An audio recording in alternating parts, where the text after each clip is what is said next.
Welcome to the Metals 100 coverage at the PDAC 2024 here in Toronto, Canada.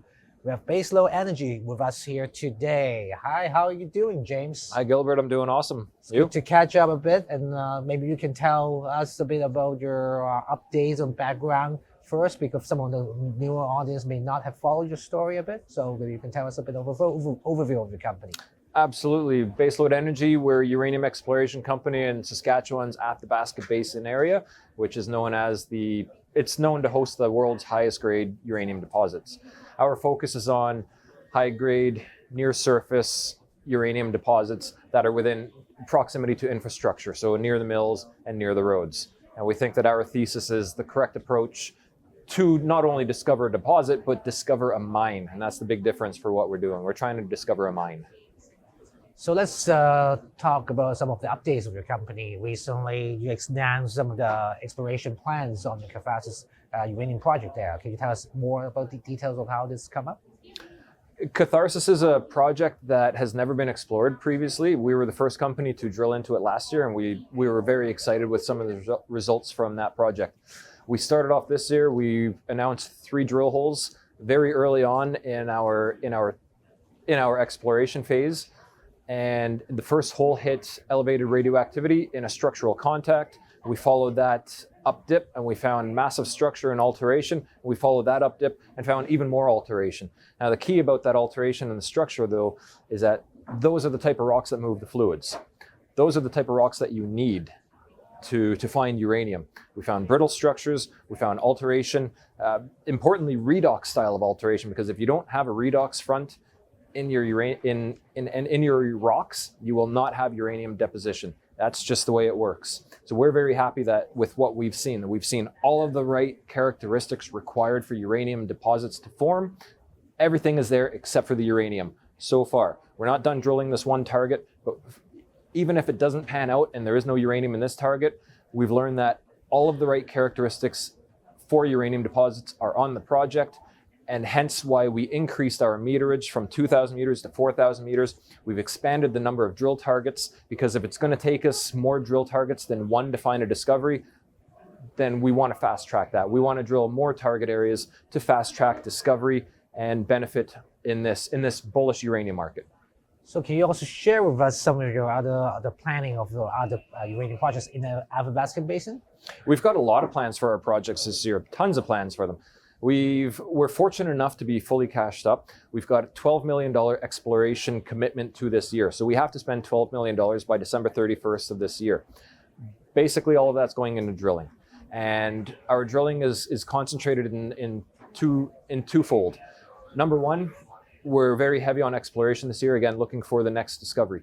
Number two, we're going to be advancing our ACIO uranium discovery that we already have.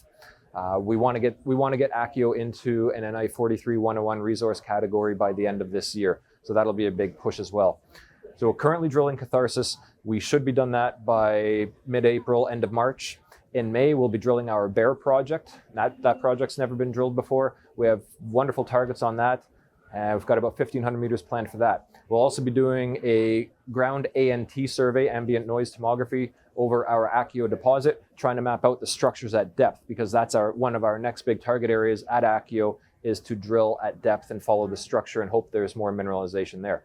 Hopping into June, we've got 2 drills spinning, both on the Hook project. One focused on ACIO, again, trying to get that resource estimate and looking for additional discoveries on trend. But the other drill will be doing more regional style of drilling, and again, looking for another deposit on the Hook project. Lots of activity planned, great projects, and fully funded for it. So quite a lot of activities for investors to look forward to. Absolutely. Yeah, so you also recently closed a financing bought deal with Red Cloud. So what are the use of proceeds for that? As just mentioned, we've got a lot of drilling to do. So that funding was actually quite an interesting one. That was something that we didn't actively go looking for. That was brought to us earlier on this year. And we liked the premium that was being offered, and it just made sense. We had raised money in late 2023. We were cashed up. We saw prices for the budget kind of all our plans kind of going out the window, because drill costs were going up, helicopter costs are going up, fuel, food, everything going up. So the money that we just recently raised helps support our exploration ideas, that we don't have to cap off anything. We can drill all of our ideas that we have planned out. So we're going to put you in a hot spot right now in the last question, because uranium is doing very well, is in the bull market, but your share price last year wasn't running with the same bull one. So do you think you can turn it around this year along with this uranium bull market? I believe so, and that's why we're putting a huge commitment into exploration and also advancing our Accio deposit, trying to get to that resource. We think the resource would be good. We think it would be of a size that would be larger than previous deposits that were mined in the Athabasca Basin. But on the exploration side, I think that's probably the best way that we can really increase our share price. A new discovery will do wonders for the company. So that, again, that's the big push for us, is making that new discovery. Right now, our share price is around 30 cents, and we've been hammered.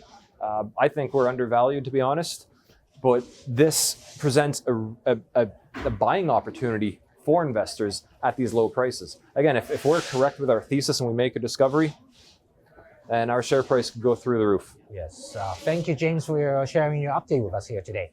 Thank you very much, Gilbert. Thank you.